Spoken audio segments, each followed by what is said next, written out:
Paper solution की एक और वीडियो में आप सभी का स्वागत है। आज का जो मैं पेपर सॉल्व कराने वाला हूँ ये है एसएससी जीडी का, जो 10 फरवरी 2025 को शिफ्ट 1 में पेपर हुआ था। उसका मैं मैथ का डिटेल में सॉल्यूशन कराऊंगा। तो वीडियो के लास्ट तक जरूर बने रहिएगा, क्योंकि इसमें मैं शॉर्ट ट्रिक्स भी बताने वाला हूँ जिससे आपके क्वेश्चन आसानी से सॉल्व हो सके। तो चलिए शुरुआत करता हूँ पहले क्वेश्चन से। जैसे इसमें दिया हुआ है कि 5, 35 और x का चतुर्थ समानुपाती जो है वो 84 दिया हुआ है। तो x का मान क्या होगा ये फाइंड करना है। अगर ये a है पहला, ये b है, ये c है, तो चतुर्थ जो समानुपाती होता है, फोर्थ प्रोपोर्शनल होता है, ये हो जाता है bc अपॉन a। ये हो जाएगा, डायरेक्ट फार्मूला होता है। अब इसमें इसकी वैल्यू रख दें, क्योंकि ये चतुर्थ समानुपाती 84 है, तो इसकी वैल्यू जो दी हुई है ये है 84।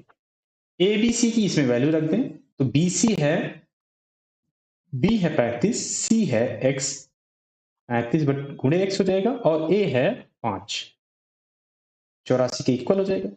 एक्स अननोन है इसमें से, तो एक्स की वैल्यू फाइंड कर लेंगे। तो 5 से डिवाइड करें तो आ जाएगा 7, 7 से इसे डिवाइड करें तो आ जाएगा 12। तो एक्स की वैल्यू यहां से आ जाएगी 12, और यही इसमें फाइंड करना था। ऑप्शन 2 करेक्ट हो जाएगा। एस के गणित और अंग्रेजी के अंक समानुपात में है। समानुपात में दिया हुआ है। पिछले वर्ष जब उसे गणित में 60 अंक मिले थे, तो गणित मतलब मैथमेटिक्स में उसे मिले थे 60 नंबर, और तब अंग्रेजी में 75 अंक प्राप्त हुए थे। तो इंग्लिश में उसे फाइंड हुए थे 75। कह रहा है कि यदि इस वर्ष अंग्रेजी में उसके अंक 60 हैं, तो इंग्लिश में इस वर्ष जो है ये है 60, तो गणित में उसके अंक कितने होंगे फाइंड करना है। तो ये पहले का दिया हुआ था और ये इस साल का दिया हुआ है, लेकिन ये जो दिया हुआ है, कहा गया है कि गणित और अंग्रेजी के अंक समानुपात में है। तो जो इसका समानुपात आएगा, जैसे मैथ और इंग्लिश का समानुपात आएगा पहले साल का, इसके जो पिछले साल का है, और ये जो करंट साल का है, ये भी समानुपात में होंगे। जैसे अगर मैथ और इंग्लिश का पहले ईयर में निकालें तो ये 60/75 हो जाएगा, और यही समानुपात इसके साथ भी होगा जो करंट ईयर का है। मान लेते हैं इस साल मैथ में एक्स नंबर फाइंड हुआ है, तो इसका भी समानुपात इसके इक्वल हो जाएगा, क्योंकि समानुपात दोनों इक्वल है, तो ये हो जाएगा इसके इक्वल। तो मैथ का इसमें एक्स है और इंग्लिश का 60 है ये। तो अब इसमें से हम ये फाइंड कर सकते हैं, क्योंकि x अननोन है तो x की वैल्यू हम निकाल सकते हैं। सॉल्व करें तो 5 से डिवाइड कर सकते हैं, ये हो जाएगा 12, और ये हो जाएगा 15। 15 से इसे डिवाइड कर सकते हैं तो आ जाएगा 4। क्रॉस मल्टीप्लाई करने तो x आ जाएगा 12 चौके 48। तो इस साल मैथ में उसके 48 अंक होंगे। ऑप्शन 1 करेक्ट हो जाएगा। P एक वृत्ताकार ट्रैक का चक्कर 1 मिनट 30 सेकंड में पूरा कर सकता है, जबकि Q 45 सेकंड में पूरा कर सकता है। P करेगा तो 1 मिनट 30 सेकंड है और इसमें सेकंड में ही है, तो दोनों को सेकंड में बना लें। तो 1 मिनट में 60, 60 और 30 90, 90 सेकंड। तो P कंप्लीट करेगा 90 सेकंड में, और Q की बात करें तो Q का दिया है 45 सेकंड। यदि वे एक ही बिंदु से चलना शुरू करते हैं और विपरीत दिशाओं में चलते हैं, तो वे कितने सेकंड के बाद मिलते हैं, ये इसमें फाइंड करना है। तो इसमें तो जो ट्रैक की लेंथ है, जो ट्रैक की लंबाई है, वो तो दिया नहीं हुआ है। तो यहां से हम निकालेंगे पहले ट्रैक की लंबाई। ट्रैक की लंबाई निकालें तो ये जो दो समय दिए हुए हैं इसका एलसीएम लें, तो ट्रैक की लंबाई हमें फाइंड हो जाएगी। 90 और 45 का एलसीएम ने दिया जाएगा 90, और ये मान लेते हैं ये है 90 मीटर। जो ट्रैक की लंबाई है ये आ गई 90 मीटर। तो स्पीड निकाल सकते हैं। ट्रैक की लंबाई दी हुई है, इसे अगर हम समय से डिवाइड कर दें तो स्पीड फाइंड हो जाएगी, चाल फाइंड हो जाएगी। तो 90 को अगर हम 90 से डिवाइड करें, ये समय से डिवाइड करें, तो ये हो जाएगा 1, और ये हो जाएगा मीटर पर सेकेंड। तो P चलेगा 1 मीटर पर सेकेंड की गति से। और Q का निकालें तो 45 से 90 को डिवाइड करें तो ये आ जाएगा 2 मीटर पर सेकेंड। फाइंड इसमें करना था कि विपरीत दिशाओं में चलते हैं, तो टोटल ट्रैक जो है 90 मीटर का है। टाइम इसमें फाइंड करना है, तो हो जाएगा दूरी बटे चाल, डिस्टेंस अपॉन स्पीड। तो डिस्टेंस है ये 90, क्योंकि ट्रैक जितने ही लंबाई का होगा उतनी ही दूरी तय करनी पड़ेगी। और चाल क्या हो जाएगी, क्योंकि विपरीत दिशाओं में चल रहे हैं तो दोनों की जो गति होगी वो जुड़ जाएगी। तो 2 और 1 ये हो जाएगा 3, ये मीटर में है और ये मीटर पर सेकंड में है, तो जो समय आ जाएगा ये आ जाएगा सेकंड में। तो डिवाइड करें तो 3 से ये डिवाइड होगा तो ये आ जाएगा 30 सेकंड, ये आ जाएगा समय। और ये है ऑप्शन 3 में, तो ऑप्शन 3 करेक्ट हो जाएगा। फाइंड करना है, ये वैल्यू फाइंड करना है। तो ये बॉड मास का क्वेश्चन है, बॉड मास। तो बी से ब्रैकेट होता है, पहले ब्रैकेट सॉल्व करेंगे। तो अगर इसमें देखें, इसको मिटा देता हूं, तो ये ब्रैकेट में केवल ये शो कर रहा है निगेटिव साइन को, इसीलिए ब्रैकेट लगाया गया है, यहां भी और ऐसे यहां भी, ऐसे यहां भी। तो ब्रैकेट तो है नहीं, केवल ये ब्रैकेट इसलिए लगाया गया है क्योंकि ये माइनस को शो करने के लिए। और ये ऑफ इसमें है नहीं। फिर आता है डिवीजन, तो पहले हम डिवीजन सॉल्व करेंगे। डिवीजन है यहाँ, तो पहले इन दोनों को सॉल्व कर लें। तो 60 से अगर हम 12 को डिवाइड करेंगे तो ये आ जाएगा 5, माइनस से माइनस कैंसिल हो जाएगा, और ये पहले माइनस था तो ये आ जाएगा माइनस में, और को हम ऐसे ही रख लें -9, और ये हो जाएगा प्लस में -3 ब्रैकेट में गुणे 7। अब डिवीजन सॉल्व हो गया है, मल्टीप्लीकेशन गुणा करें, तो गुणा है यहाँ पर 7 त्रिक 21, ये हो जाएगा -9 -5, और ये प्लस -3 और 7, तो 3 सत्ते 21, ये हो जाएगा प्लस की जगह ये हो जाएगा माइनस में, क्योंकि ये माइनस में है तो ये भी माइनस में हो जाएगा। सॉल्व कर लें, तो सभी माइनस में है तो सभी जुड़ेंगे, 21 और 9 30, 30 5 35, -35 इसका आंसर आ जाएगा। ऑप्शन 3 करेक्ट हो जाएगा। 4000 और 5000 के बीच वह सबसे बड़ी संख्या क्या है जिसे 12, 16 और 24 से भाग देने पर शेषफल 4 बचता है। तो 4000 और 5000 के बीच सबसे बड़ी संख्या इसमें फाइंड करना है। तो बीच फाइंड करना है, तो मान लेते हैं जो सबसे बड़ी संख्या है, क्योंकि 5000 के सबसे 4000 और 5000 के बीच सबसे बड़ी जो संख्या होगी ये 4999 हो जाएगी। 4999 मान लेते हैं ये संख्या है जो इसमें पूछा गया है। अब इसमें फाइंड कैसे करना है कि ये 12, 16 और 24 से विभाजित होना चाहिए, तो इसका एलसीएम निकाल लें। 12, 16 और 24, इसका एलसीएम निकाल लें, इससे डिवाइड करके देखेंगे। तो पहले इसका एलसीएम निकालें, तो 2 से कटेगा, ये आ जाएगा 6, और ये हो जाएगा 8, ये 12, फिर 2 से काटें, ये 3, ये 4, और ये हो जाएगा 6, फिर 2 से काटें, ये हो जाएगा 3, ये 2, ये 3, फिर 2 से काटें, ये हो जाएगा 3, और ये 1, और ये 3, फिर 3 से डिवाइड करेंगे, तो अब ये सभी 1 1 1 हो जाएंगे। तो एलसीएम निकालें यहां से, तो 2 दूनी 4, 4 दूनी 8, 8 दूनी 16, 16 तिया 48, एलसीएम आ गया 48। तो 48 से इसे डिवाइड करके देख लें, जो इसमें शेषफल बचेगा इसमें से घटा देंगे, इसमें से जो भी शेषफल बचेगा उसको घटा देंगे, रिमाइंडर।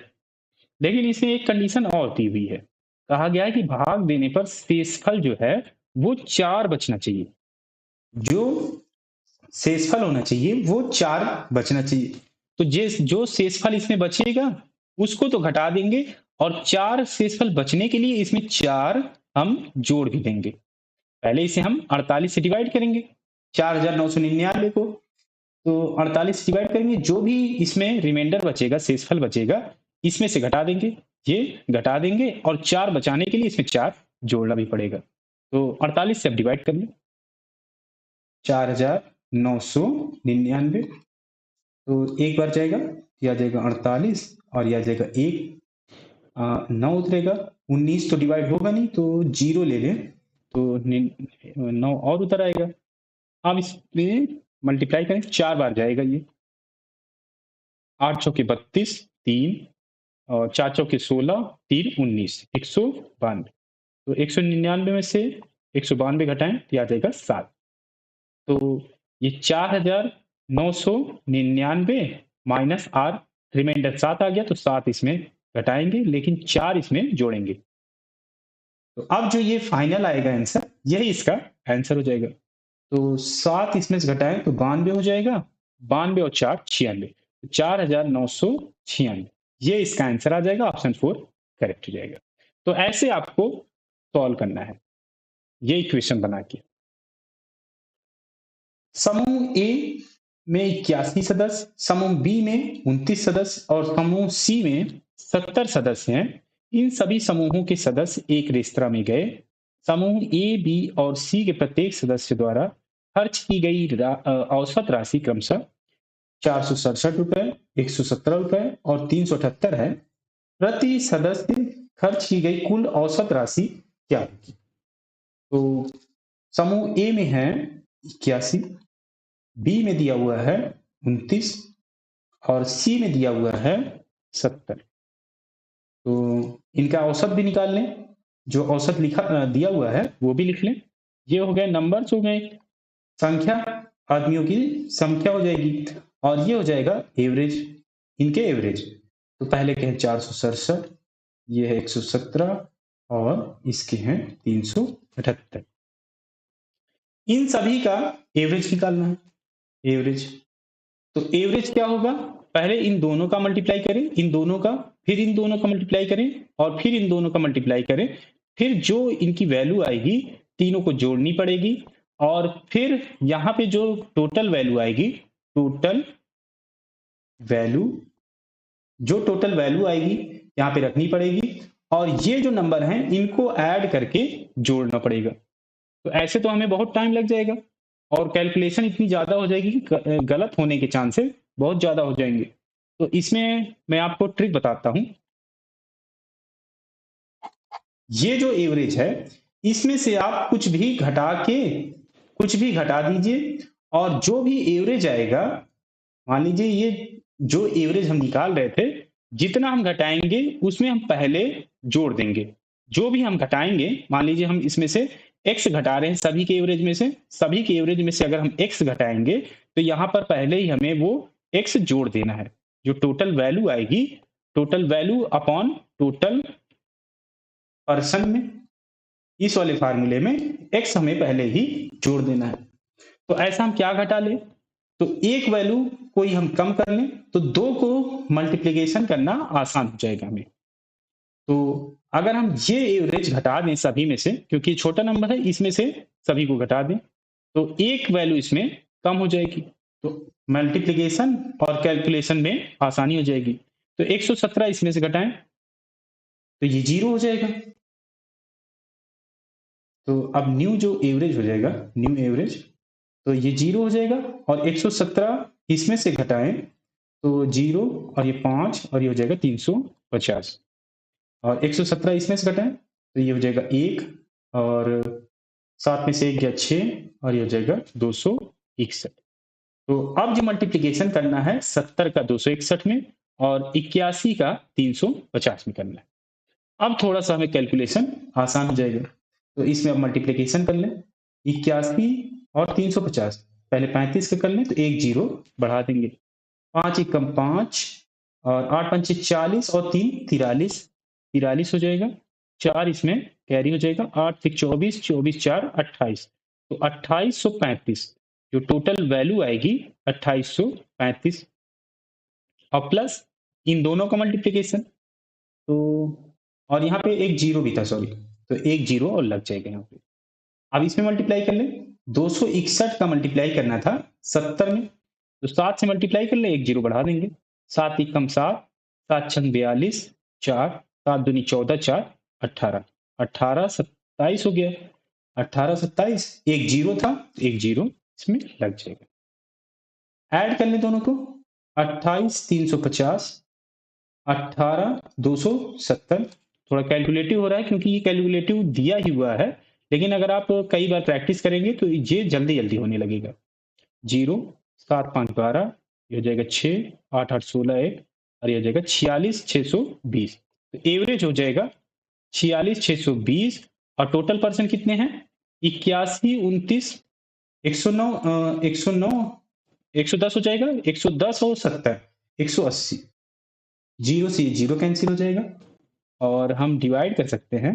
2 से अगर डिवाइड कर ले पहले तो 46 का आधा 23, 62 का आधा 31, 9 बचा, 9 से डिवाइड कर लें तो 9 दूनी 18, 18 अब यहाँ बचा 53, 53 बचा 9 छके 54, 9 बचे 45, 5 अब यहाँ बचा 81, 9 9 81 और प्लस इसमें से हम घटाए क्या थे 117, तो ये x जो है 117, 117 ये इसमें जुड़ जाएगा।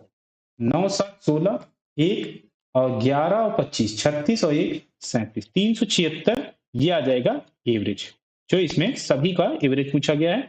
ये है 376 ऑप्शन 3, तो ऑप्शन 3 करेक्ट हो जाएगा। तो ऐसे आप आसानी से क्वेश्चन सॉल्व कर सकते हैं। यदि 12 सेंटीमीटर ऊंचाई वाले एक समकोण वृत्ताकार बेलन का वक्र पृष्ठीय क्षेत्रफल 96 पाई सेंटीमीटर स्क्वायर है तो उसकी त्रिज्या क्या होगी, ये फाइंड करना है।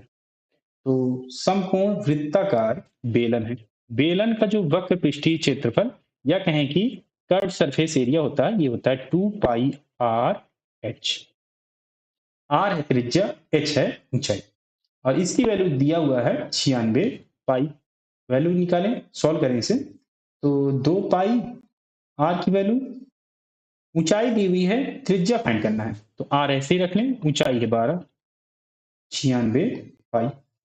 2 से ये काटें तो हो जाएगा 48 दूनी 96, 48 पाई से ये पाई कैंसिल हो जाएगा, 12 से इसे काटे तो आ जाएगा 4, तो आर की वैल्यू आ जाएगी 4 और ये जो वैल्यू दी हुई थी ये सेंटीमीटर में थी तो सेंटीमीटर में आ जाएगी इसकी वैल्यू, ऑप्शन 2 करेक्ट हो जाएगा। एलसीएम फाइंड करना है, एलसीएम तो नंबर है 36, 45, 465 और 310। तो अगर आप इस नंबर में देखें तो यहां पर जीरो आ रहा है, तो एलसीएम जो भी आएगा, एलसीएम जो भी आएगा उसके लास्ट में जीरो जरूर आएगा, क्योंकि 310 से भी डिवाइड होना चाहिए वो एलसीएम, तो लास्ट में जीरो जरूर आएगा। और इसमें देखें तो यहां भी जीरो है और यहां भी जीरो है, दो ऑप्शन तो एलिमिनेट हो गए लेकिन दो ऑप्शन बचे हुए हैं, दो ऑप्शन बचे हुए हैं। तो अगर हम इसका एलसीएम निकालेंगे तो हमें काफी टाइम लगेगा, लेकिन यहां पर अगर आप देखें तो ये है नंबर 36, 36 तो इसमें इसको हम लिख सकते हैं 9 गुणे 4, 9 गुणे 4, तो इसमें 9 आ रहा है तो ये 9 इस एलसीएम में भी आएगा, 9 का मल्टीपल इसमें आएगा, तो ये जो एलसीएम आएगा ये 9 से भी डिविजिबल होगी। तो ये जो दो ऑप्शन है जिसमें जीरो आ रहा है लास्ट में, यही दोनों में हम 9 की डिविजिबिलिटी चेक कर लें तो हमें ये एलसीएम निकालने की जरूरत नहीं पड़ेगी। तो अगर हम पहला ऑप्शन देखें तो 5 5 10 और 18, 18 को हम 9 से डिवाइड कर सकते हैं, तो ये तो हो सकता है। दूसरा ऑप्शन देखें जो 5560 है, तो 5 5 10 और 6 16, 16 9 से डिविजिबल नहीं होगी तो ये भी एलिमिनेट हो गया, केवल ऑप्शन बचा 1, तो यही ऑप्शन 1 करेक्ट हो जाएगा, हमें एलसीएम निकालने की भी जरूरत नहीं पड़ेगी। आप एलसीएम निकालेंगे तो यही आंसर आने वाला है 5580, आप निकाल के भी देख सकते हैं। लेकिन ये डिविजिबिलिटी के रूल से आप इस तरह के क्वेश्चन आसानी से सॉल्व कर सकते हैं।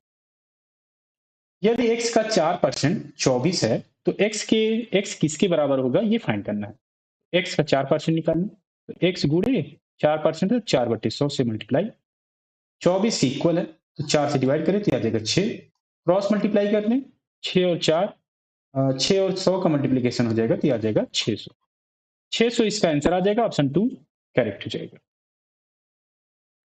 गोविंद ने एचडीएफसी में 3% वार्षिक ब्याज दर पर कुछ पैसे निवेश किए हैं। यदि 2 वर्षों के बाद गोविंद को वार्षिक चक्रवृद्धि ब्याज के रूप में 203 रुपए प्राप्त होते हैं तो साधारण ब्याज कितना होगा, ये फाइंड करना है। तो चक्रवृद्धि ब्याज जो होता है,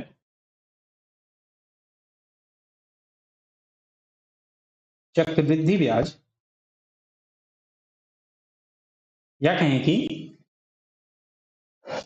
कंपाउंड इंटरेस्ट, या कहें कि कंपाउंड इंटरेस्ट, कंपाउंड इंटरेस्ट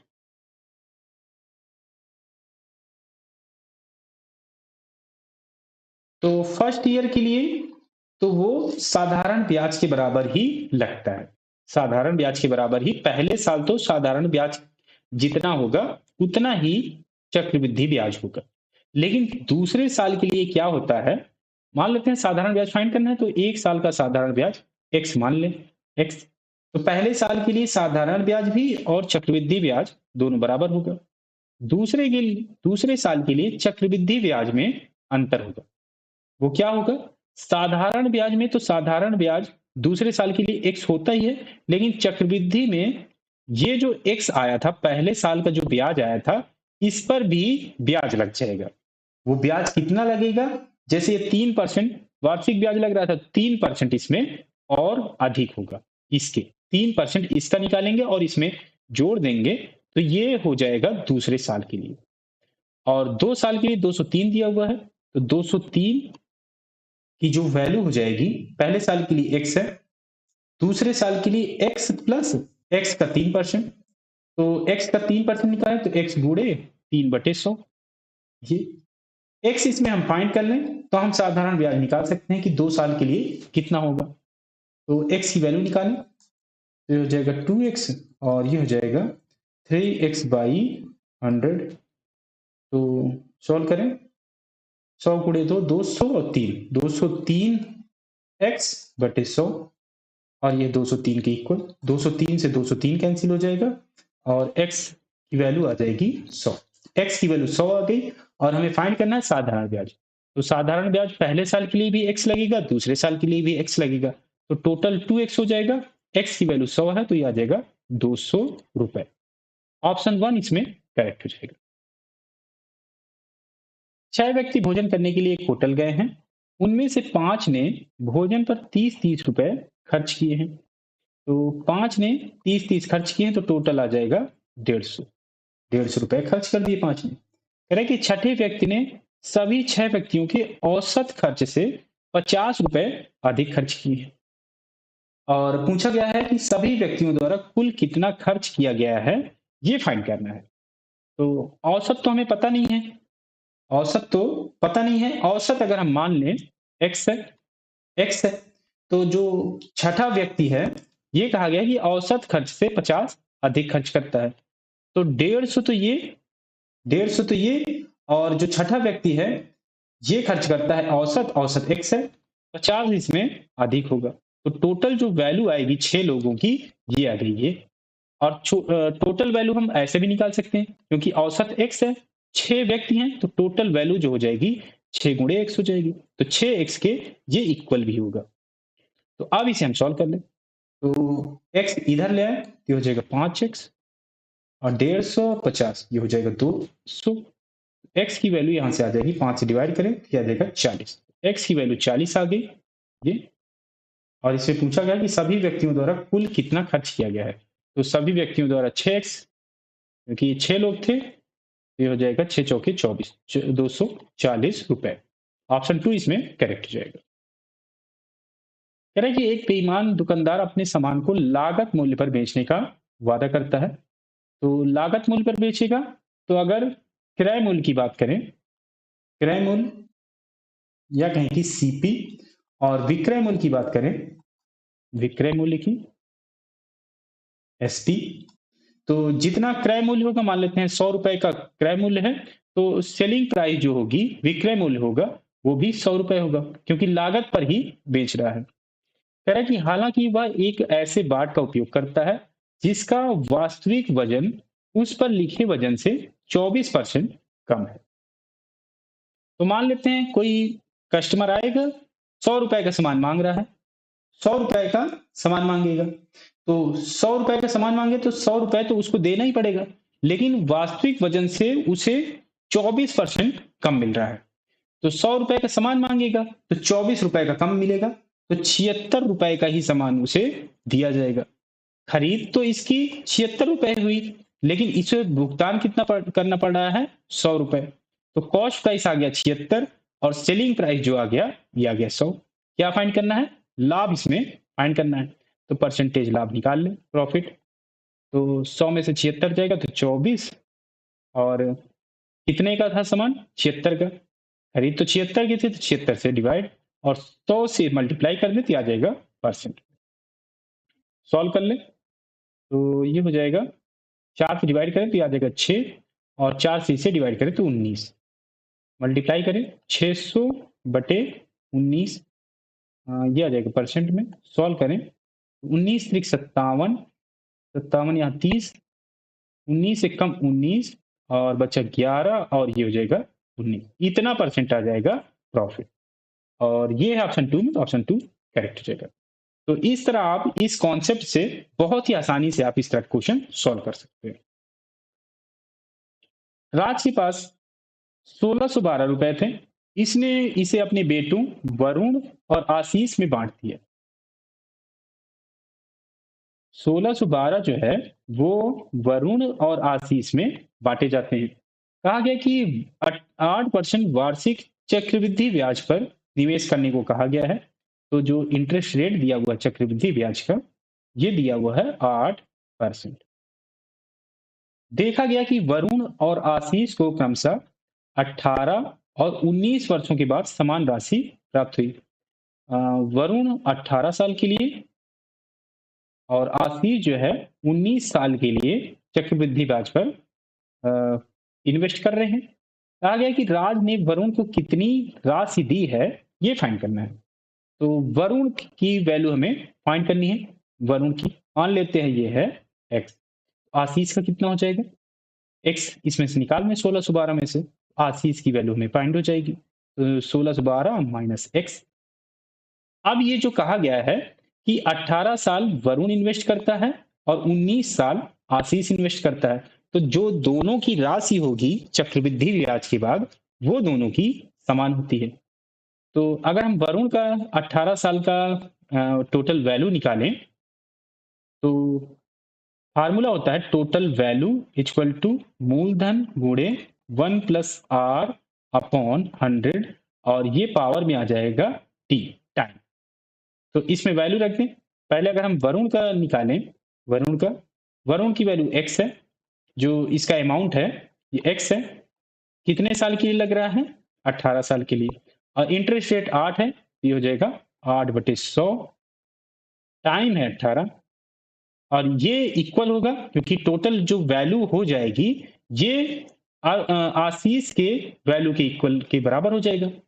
आशीष की वैल्यू निकालें तो आशीष की वैल्यू है 1612 माइनस एक्स, और इसमें हम वैल्यू निकालें ये हो जाएगा 1 प्लस इंटरेस्ट दोनों के बराबर है, ये हो जाएगा 8/100 और टाइम है इसका 19, ये हो जाएगा 19।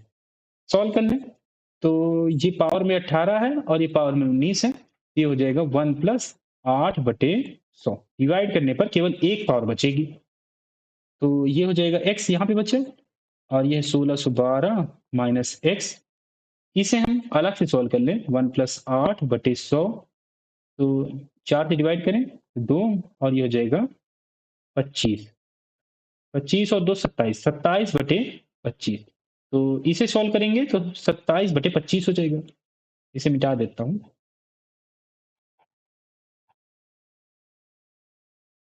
तो इसको हम डायरेक्ट लिख सकते हैं 27/25। क्रॉस मल्टीप्लाई कर दें तो ये 25 इधर मल्टीप्लाई होगा तो 25x और 27 इसमें मल्टीप्लाई करें तो 1612 गुणे 27 और ये माइनस में आ जाएगा 27x।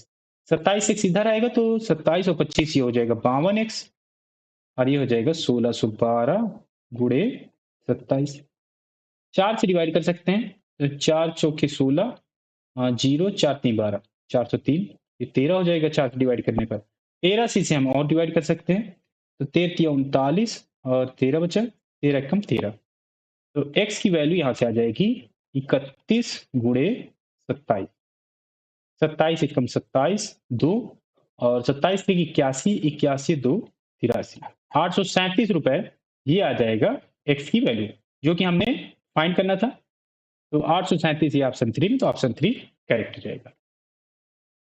पेट्रोल की कीमत प्रति लीटर 50% की वृद्धि होती है। इसकी खपत में कितने प्रतिशत की कमी की जानी चाहिए ताकि इस पर होने वाला खर्च केवल 23% ही बढ़े। इस तरह के काफी क्वेश्चन आए हुए हैं और इसकी मैं एक आसान सी ट्रिक बता देता हूं, शॉर्ट ट्रिक, जिससे आप इस तरह के क्वेश्चन केवल एक लाइन में ही कर पाए।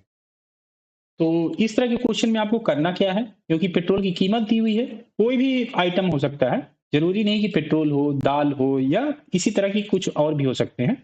तो मान लेते हैं पेट्रोल की कीमत पहले 100 रुपए है, क्योंकि वैल्यू तो कुछ नहीं दी हुई है कहीं भी, तो हम कुछ भी मान सकते हैं।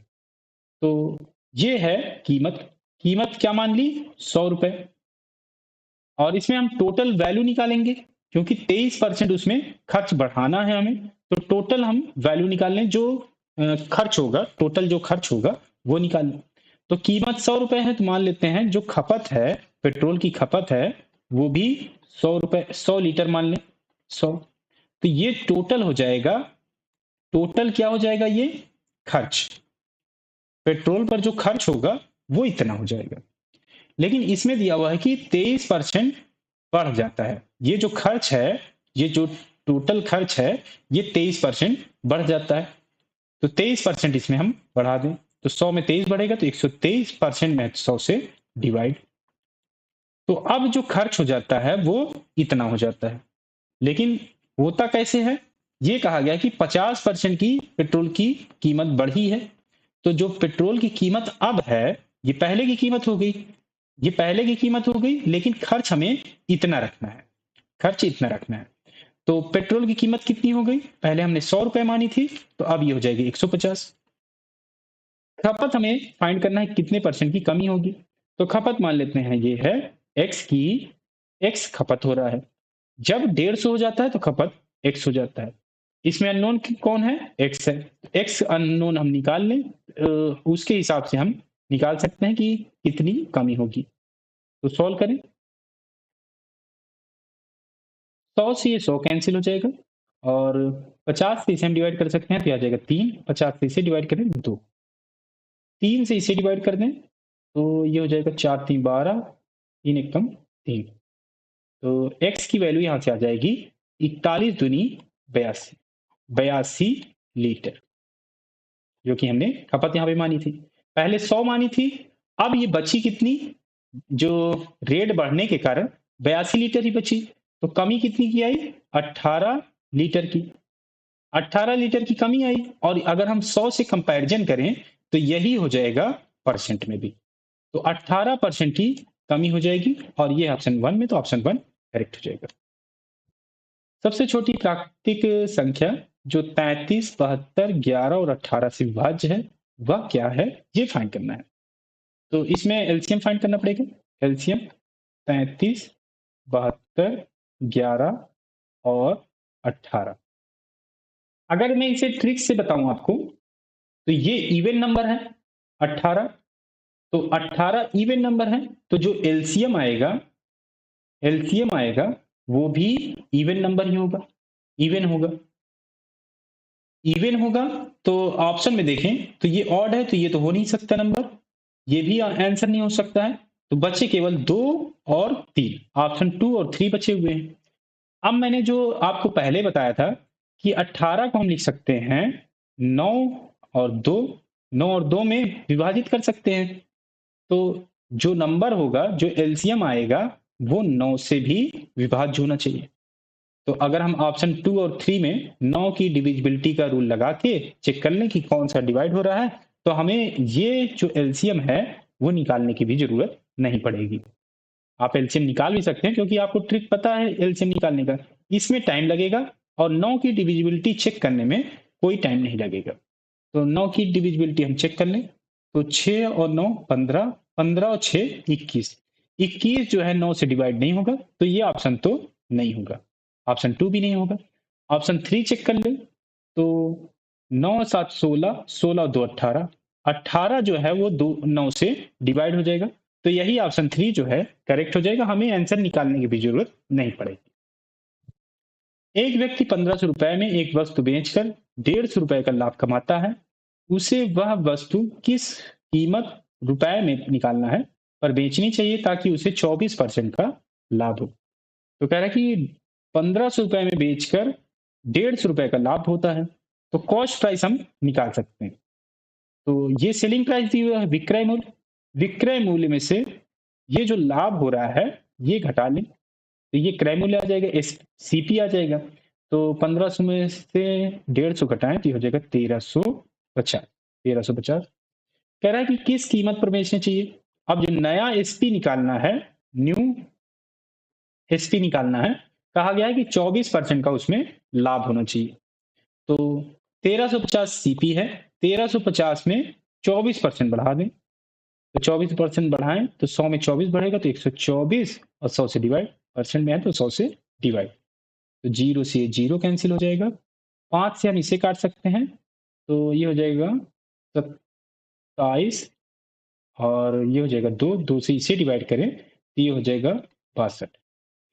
मल्टीप्लाई कर लें 27 और 62 का, तो मैं वैदिक मैथ से करूंगा। 7 दूनी 14, 1 2 दूनी 4 और 7 छंग 42, 42 और 4 46 और 1 47, 4 आया। 6 दूनी 12, 12 और 4 16, 1674 रुपए ये आ जाएगा सेलिंग प्राइस नया। ऑप्शन 4 करेक्ट हो जाएगा। आप वैदिक मैथ सीखना चाहते हैं तो मैं आपको लिंक दे दूंगा, आप वैदिक मैथ सीख सकते हैं और ऐसे कैलकुलेशन बहुत ही आसानी से एक लाइन में कर सकते हैं। मनोज शहर ए से शहर बी तक यात्रा करता है। यदि मनोज अपनी कार को अपनी सामान्य गति के 3/5 भाग से चलाता है तो वह शहर 10 मिनट की देरी से पहुंचता है। 3/5 की स्पीड से चलाएगा तो वो 10 मिनट देरी से पहुंचेगा, लेट पहुंचेगा। सामान्य गति से गाड़ी चलाते हुए मनोज को शहर ए से शहर बी तक पहुंचने में कितना समय लगेगा, मिनटों में फाइंड करना है। तो इसकी मैं एक शॉर्ट ट्रिक बता देता हूं आपको। ये भी क्वेश्चन काफी पूछा गया है, तो इसकी भी आप शॉर्ट ट्रिक याद कर लीजिएगा या समझ लीजिएगा। अगर सामान्य गति 5 है, सामान्य गति जो इसकी नॉर्मल स्पीड है वो अगर 5 है, तो अब जो स्पीड हो जाती है वो 3 हो जाती है, क्योंकि इसी की 3/5 भाग हो जाएगी। 5 की अगर हम 3/5 भाग निकालें तो 5 से 5 कट जाएगा तो ये आ जाएगा 3, तो ये स्पीड हो जाएगी 3, ये हो जाएगी 3। और इसे हम रेशियो में भी लिख सकते हैं, 5:3, ये हो जाएगी करंट की। ये स्पीड का रेशियो आ गया। तो समय का रेशियो हम निकाल सकते हैं। समय का रेशियो होता है इसकी स्पीड के इनवर्स। तो समय का रेशियो क्या हो जाएगा, 5 की जगह 3 हो जाएगा और 3 की जगह 5 हो जाएगा। अब ये जो समय है, क्योंकि सामान्य में उसे 3 रेशियो का समय लग रहा था, और करंट की जो स्पीड है इस स्पीड से 3/5 भाग की स्पीड से उसे समय लगता है 5 रेशियो का। तो डिफरेंस कितने का आ गया, डिफरेंस आ गया 2 रेशियो का। 2 रेशियो का डिफरेंस आ गया। क्या आया है, ये 10 मिनट की देरी। इसी जो डिफरेंस आया है इसके कारण 10 मिनट देरी से पहुंच रहा है। तो इसका जो अंतर आया ये आ गया 10 मिनट। एक रेशियो की वैल्यू निकालें, ये आ जाएगा 2 से डिवाइड करेंगे तो ये आ जाएगा 5 मिनट। हमें फाइंड क्या करना है, सामान्य से 3 रेशियो में पहुंच जाएगा, तो 3 रेशियो की वैल्यू निकाल लें, वही हो जाएगा इसका एक्चुअल टाइम, ये हो जाएगा 15 मिनट। तो अगर वो सामान्य गति से चलेगा 15 मिनट में पहुंच जाएगा। ऑप्शन 4 करेक्ट हो जाएगा। ए और बी एक काम को क्रमशः 25 और 30 दिनों में पूरा कर सकते हैं। ए करेगा तो 25 दिनों में करेगा, बी करेगा तो 30 दिनों में पूरा करेगा। कहा है कि उन्होंने 6 दिनों तक साथ मिलकर काम किया। 6 दिन तो इन्होंने साथ मिलकर काम किया है। कहा है कि जिसके बाद बी की जगह पी ने ले ली। तो पहले हम टोटल वर्क निकाल लें। तो टोटल वर्क निकालने के लिए एलसीएम लेना पड़ेगा। ये जो 2 समय हैं इसका एलसीएम ले लें, तो 25 और 30 का ये आ जाएगा 150, 150 आ जाएगा। इफिशियंसी निकाल लें। इफिशियंसी क्या होता है, एक दिन का काम। एक दिन का काम निकालें तो 25 से इसे डिवाइड करें तो ये आ जाएगा 6। तो मतलब कि ए 6 काम करेगा एक दिन में, और बी का निकालें तो 30 से इसे डिवाइड कर लें तो ये आ जाएगा 5। तो बी काम करेगा एक दिन में 5। और इसमें दिया हुआ है कि 6 दिन तक साथ मिलकर काम कर रहे हैं दोनों, ए और बी। तो 6 दिन में कितना काम करेंगे, 6 काम ये करेगा और 5 काम ये, तो 6 5 11। तो टोटल काम कितने हो जाएंगे, 66। अब कह रहा है कि जिसके बाद बी की जगह पी ने ले ली, तो बी अब चला गया है, बी तो चला गया है, तो अब बचा हुआ काम निकाल लें। बचा हुआ काम टोटल 150 काम थे, 66 काम कंप्लीट हो गए हैं, तो घटा लें, ये आ जाएगा 84। 84 काम अभी बचा हुआ है। अब काम करने वाले कौन है? ए और बी। ए और बी। अब कहा गया है कि काम अगले 8 दिनों में पूरा हो जाता है। तो 8 दिन ए काम करता है और 8 दिन बी काम करता है। 8 दिन ए काम करेगा और 8 दिन बी काम करेगा। तो ए का तो हम निकाल सकते हैं, क्योंकि हमें पता है कि ए काम करेगा 6 काम एक दिन में। तो 8 दिन में कितना काम करेगा? 8 छंग 48। 48 काम तो ये करेगा, 48 काम। पी का हम निकाल सकते हैं, क्योंकि टोटल 84 काम थे। 84 जिसमें से 48 काम ये कर दिया, 48। तो बचा कितना? 36। 36 काम पी करेगा। कितने दिन में करेगा? 8 दिन में, क्योंकि 8 दिन काम कर रहा है, तो 8 दिन में ये 36 काम करेगा। और पूछा गया है इसमें पी को अकेले वही काम पूरा करने में कितना समय लगेगा। 8 दिन में काम होता है 36, तो 150 काम करना है। टोटल काम कितने थे? 150। ऐसे हम लिख सकते हैं 36 काम 8 दिन में हो रहा है, तो एक काम निकालें। एक काम तो ये हो जाएगा 8/36। तो 150 काम निकालें। 150 काम ये हो जाएगा 8/36 गुणे 150। सॉल्व कर ले हम, तो 4 से डिवाइड करते हैं तो 2, और ये हो जाएगा 9। 9 से 3 से डिवाइड कर सकते हैं, ये आ जाएगा 50। ये हो जाएगा 100/3। तो 100/3 हो जाएगा 33 सही 1/3 दिन। तो इतने दिन लगेंगे पी को काम करने में, और ये ऑप्शन 3, तो ऑप्शन 3 करेक्ट हो जाएगा। एक दुकानदार त्योहारी ऑफर दे रहा है, कोई भी 3 शर्ट खरीदें 2 मुफ्त पाएं। ऑफर के लिए समतुल्य प्रतिशत छूट क्या है, ये फाइंड करना है। तो कीमत तो दी नहीं हुई है, तो मान लेते हैं एक शर्ट की कीमत है 100 रुपए। तो 3 शर्ट खरीदेंगे तो 2 मुफ्त पाएंगे। तो 3 शर्ट की वैल्यू हम निकाल लें, तो हो जाएगा 100 रुपए माना गया है एक शर्ट की, तो ये हो जाएगा 300 रुपए 3 की। लेकिन 2 मुफ्त मिल जाएगी, 3 के साथ 2 मुफ्त मिल रही है, तो टोटल मिलेंगे कितने? 5। तो 5 की कीमत आ गई 300। 5 की कीमत 300 आ गई, तो टोटल हम निकाल लें 61 की कीमत इसके हिसाब से, जो मुफ्त मिलने के बाद। तो 5 से डिवाइड कर दें तो आ जाएगा 60 रुपए। पहले कीमत थी 100 रुपए, अब छूट के बाद ये 60 रुपए बची, तो कमी कितनी आई? 40। और इस 100 में कमी हो रही है, तो यही आ जाएगा परसेंट। तो छूट हो जाएगी, ये हो जाएगी 40%। ऑप्शन 4 करेक्ट हो जाएगा। विजय 5400 रुपए और मोहन 9400 रुपए का निवेश समान वार्षिक साधारण ब्याज दर पर करते हैं। यदि 4 वर्षों के अंत में मोहन को विजय से 360 अधिक ब्याज प्राप्त होता है, तो वार्षिक ब्याज दर प्रतिशत में क्या होगा, ये फाइंड करना है। तो साधारण ब्याज लग रहा है, तो साधारण ब्याज का फार्मूला होता है, ये होता है P into R into T upon 100। Simple interest यहां पर जो दिया हुआ है, ये दिया हुआ है कि 360 रुपए अधिक ब्याज प्राप्त होता है। तो ये डिफरेंस दिया हुआ है मोहन और विजय का। तो सिंपल इंटरेस्ट में हम अगर साधारण ब्याज में सिंपल इंटरेस्ट जो निकल रहा है उसका अगर हम डिफरेंस रखते हैं, जैसे यहां पे रख दें, तो ये जो वैल्यू है, ये जो मूलधन है, ये भी यहां पर डिफरेंस ही लेना पड़ेगा। तो इन दोनों का हमने यहां पर जो साधारण ब्याज है इसका अंतर लिया है, तो ये मूलधन होगा, ये इसका भी अंतर ही लेना पड़ेगा। तो मूलधन का अंतर निकालें तो 9400 में 5400 घटेगा, तो आ जाएगा 4000। इंटरेस्ट रेट फाइंड करना है तो आर रख दें। समय दिया हुआ है 4 वर्ष, ये हो जाएगा 4 डिवाइड में आ जाएगा 100।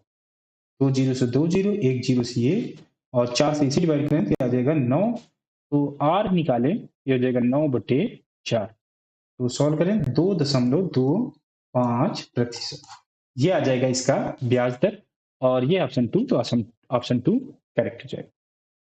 तो इसमें आए हुए सभी क्वेश्चन मैंने आपको करा दिए हैं।